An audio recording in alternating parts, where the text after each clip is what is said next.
Hi, this is Dr. Raghu Athre with Athre Plastic Surgery. Welcome to another episode of our podcast. One of the things that I have been asked many times, and I've decided to dedicate this podcast to that, is lesser known plastic surgery procedures that are still very effective. One of the procedures, in my opinion, that really does not get its due is the chin augmentation.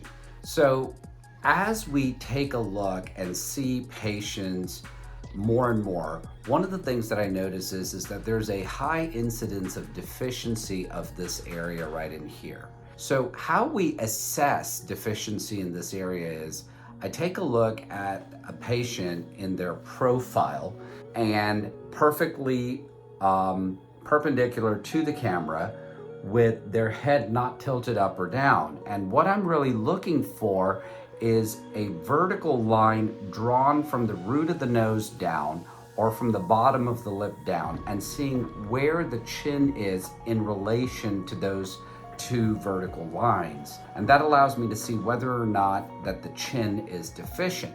Now, one of the things that happens when the chin is deficient, or several things happen when the chin is deficient. One, it makes the nose look bigger. It makes the bottom half of the face look a little smaller, so you look top heavy, and it can make the neck look less defined. So many patients who come in asking for increased definition of the neck, yes, some of them do have increased soft tissue here, but a lot of them also have a deficiency of the chin. So if you want a quick and dirty way to kind of give you that longer neck that is more defined, more sculpted, more swan-like, a chin implant is one of the easiest ways to go ahead and get that rejuvenation. It's a procedure that takes about 20 minutes to do under local anesthesia. Downtime is a couple of days. You can get back to normal almost immediately. And especially now with everyone wearing masks, you can pretty much get back to doing most of your activities pretty darn quickly. It's cheap. It's in the sub $2,500 range, including the implant. It's done once. It's not something that you have to do over and over again. So I think it's a great procedure for someone who's looking for more definition of the neck.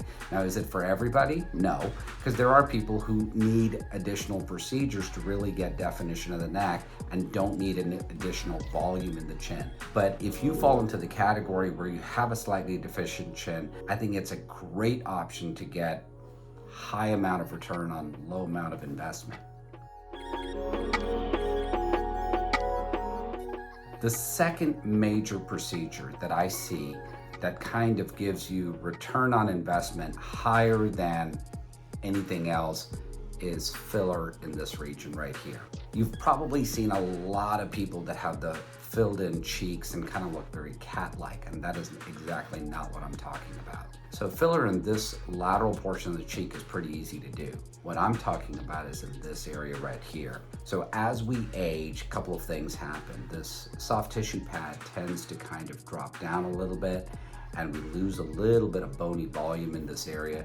Based on both of those, you end up with a little bit of a groove. I have a little bit right here.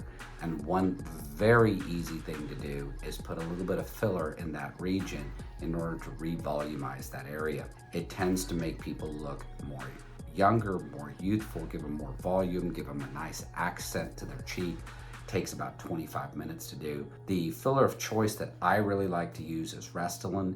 I think it has the least amount of bruising and swelling in that area. I do like using a cannula to kind of cross-lace the filler in there. Makes it look a lot more natural. Takes about 25 minutes and lasts for about, I'd say close to about 8 to 9 months before needing another touch-up. So both of these procedures, I think, are two separate procedures that are real easy, real quick, and give you high amount of return, lower on the investment totem pole, and really do work very well to rejuvenate the face. So hopefully this has given you a few ideas in order of, as you think about things that you may want to consider, gives you some information that you can talk to your plastic surgeon from a more educated standpoint. Thank you again, and until next time with our next podcast.